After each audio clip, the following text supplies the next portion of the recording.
আসসালামু আলাইকুম। মুনিরা blog kitchen থেকে আমি মুনিরা বলছি। আজ একটি নাস্তা রেসিপি দেখাবো। প্রথমে এখানে আমি 1.5 কাপের মতো ময়দা নিয়েছি। এখানে 1 চামচ লবণ দিয়ে দিলাম। এখন আমি এখানে দিয়ে দিব তেল। সয়াবিন তেল আমি এখানে দিয়েছি 3 টেবিল চামচের মতো। দিয়ে এখন আমি পানি দিয়ে দিব। আগে থেকে ময়দার সঙ্গে তেলটাকে মাখানোর কোনো দরকার নেই।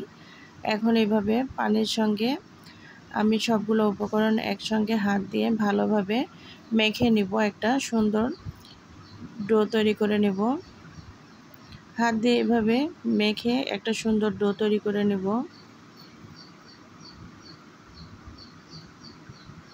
ধীরে ধীরে পানি দিতে হবে, একবারে পানি দিতে যাবে না, সেক্ষেত্রে ডোটা তৈরি করতে সমস্যা হতে পারে। অল্প অল্প পানি দিয়ে সুন্দর করে একটা ডো তৈরি করে নেব। এই যে এরকম হবে। এটা এখন কিছুটা সময় রেস্টে রেখে দিতে হবে। তার আগে আমি এখানে কিছুটা তেল মাখিয়ে নেব। এখানে 1 বা 1.5 চামচের মতো তেল দিয়ে উপরে ভালোভাবে এভাবে মেখে রেখে দেব।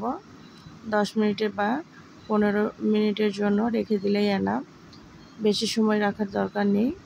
এখন আমি একটা বড় করে রুটি বেলে নিয়েছি। দেখুন, এখন আমি এখানে কেকের যে মোলগুলো থাকে সেগুলো দিয়ে এভাবে ছোট ছোট করে রুটি তৈরি করে নিব।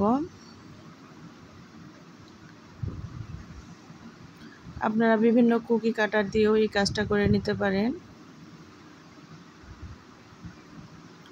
এই যে দেখুন, এভাবে সবগুলো রুটি ছোট ছোট করে আমি তৈরি করে নিব।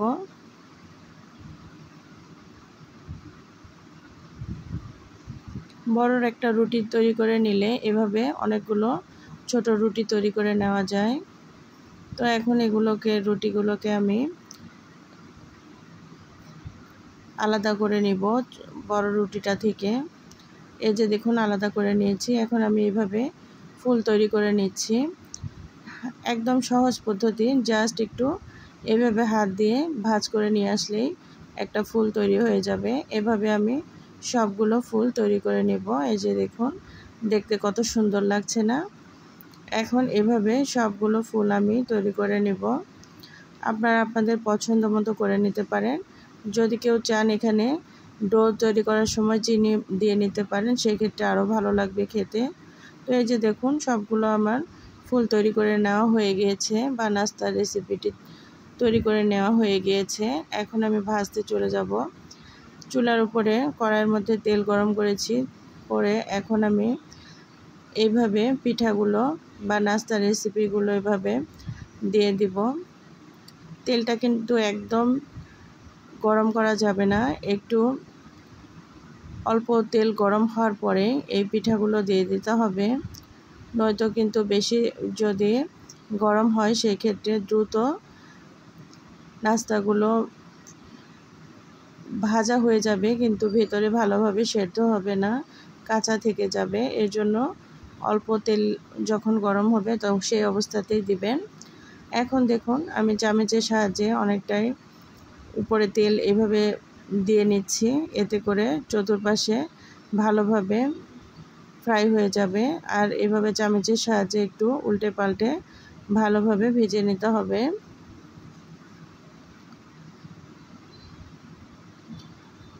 এই যে দেখুন, লাল লাল হয়ে এসেছে, তার মানে আমার নাস্তাগুলো একদম ভাজা কমপ্লিট হয়ে গিয়েছে। এখন আমি এগুলোকে তেল ঝেড়ে উঠিয়ে নেব। এই যে একটা স্ট্রেনারের সাহায্যে আমি উঠিয়ে নিচ্ছি। দেখুন, এভাবে সবগুলো পিঠাই আমি তেলের মধ্যে ভেজে নেব।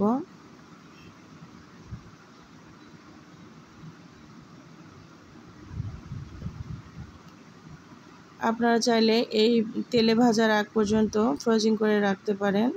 তো সবগুলো নাস্তা আমার তৈরি করে নেওয়া হয়েছে কমপ্লিট। এখন এখানে আমি আরও কিছু প্রসেসিং করব এটাকে আরও টেস্টি করে দেওয়ার জন্য। তো দেখুন, সবগুলোকে আমি এখন একটা প্লেটের মধ্যে নিয়েছি। নিয়ে এখানে চিনির শিরা তৈরি করেছিলাম, সেই চিনির শিরাগুলো পিঠার উপরে এভাবে দিয়ে নিচ্ছি, নাস্তাগুলোর উপরে। চিনির শিরার মধ্যে একদম ডুবে নেওয়ার কোনো দরকার নেই, উপর থেকে এইভাবে একটু দিয়ে নিলেই হয়ে যাবে। এতে করে টেস্টটা একটু আলাদা ধরনের লাগে, খেতে খুব ভালো লাগে। যারা কখনো এইভাবে খাননি একবার খেয়ে দেখতে পারেন, আশা করি ভালো লাগবে। আমি এখানে টেস্টটাকে আরেকটু আলাদা করার জন্য উপর থেকে সাদা তিল দিয়ে নেব। এটা অপশনাল, যদি কেউ না খেতে চান সেক্ষেত্রে স্কিপ করতে পারেন। তবে তিলটা দিয়ে নিলে দেখতেও ভালো লাগে, খেতেও আলাদা একটা টেস্ট আসে। এই যে তিলগুলো ছিটিয়ে নিলাম উপর থেকে। আমার রেসিপিটি কেমন লাগলো অবশ্যই কমেন্ট করে জানাবেন।